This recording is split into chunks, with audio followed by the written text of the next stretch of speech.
next comedian of the evening. Let's hear it now for Mara Wiles.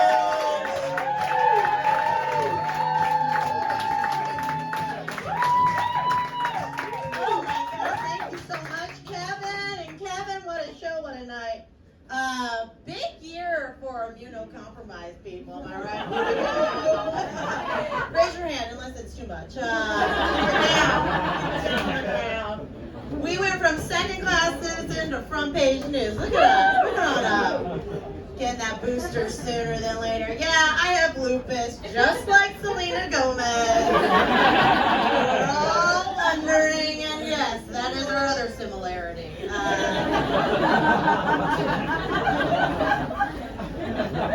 have lupus, I've lived with it, you don't need to applaud. But I did get a kidney transplant, I think that's pretty remarkable, am I right? That's pretty cool. Not a lot of people can say that. Not a lot of people's bodies destroyed them from within, but I did. And that's why I try to live every day like to the fullest, because for me, my best friend was my donor.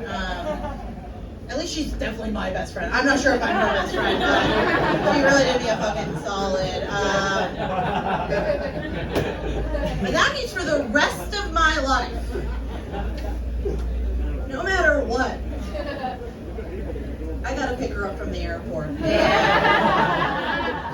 guess that's a life, I don't know. I'll keep living it.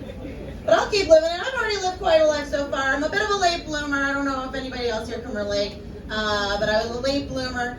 I don't blame myself necessarily. I blame my nationality, because there's some nationalities that are just known for being a little bit more sexual, which is sexual for those of you who are not bilingual. I do. Like the Spanish are sultry, the Italians are spicy, the French are just straight up sluts. We all know that. That's just a fact. I'm mostly Irish with just like a little bit of German. So the best you could expect from me on a first date is just a stern but efficient hand job. As I cry and just sing, Torno.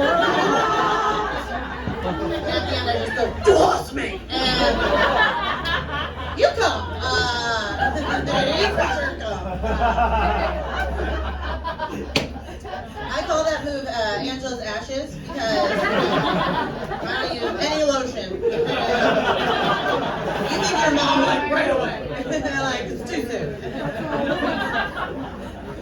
I remember it. I did get one. I got one. I got them good.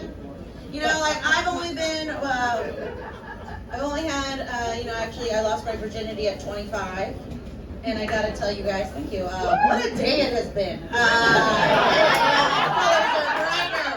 Food tastes better. Smoked a cigarette, not so bad.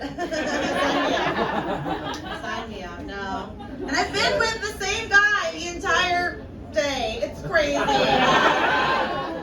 We're together, we are committed, we are together, and people are always like, Mara, one penis for the rest of your life? How do you deal? But when you were held captive, you learn. Stockholm, that's it. No, he's the only man I've ever been with. There's podcasts out about, sexually free people. I love it. Podcast called Dudes We've Banged. If I had a podcast about my sexual history, it'd just be called Kevin!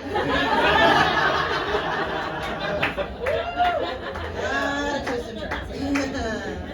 A lot of cavities. We have finally decided to take that big step and make it legal. Letting him in the house. No, we're gonna get married. We didn't think we were gonna get married for a long time because we are bohemian, which is a very cool vintage word for poor. So we weren't gonna get married. It wasn't for us. We got engaged. It's been amazing. But I don't want to call him my husband. It feels like too old-fashioned, and I hate calling him my boyfriend because it just sounds like the name of somebody who's feeling you up on the bleachers behind the middle school. And we moved away from that school a year ago, so it's not even accurate to who we are as people anymore. So I decided to make that next step and call him what I really want to call him, my life partner. And like most serious couples, I handled this conversation via text. And I was just like, hey, babe, like, you're so much more to me than just a husband. You're my teammate. You're my... And without even knowing, autocorrect really stepped in and gave me the real name to call him. So my life panther and I are doing great. Get married next door, I'm on it, baby. He done brought me a raccoon to my feet. He knows what I like. Thank you so much, you guys.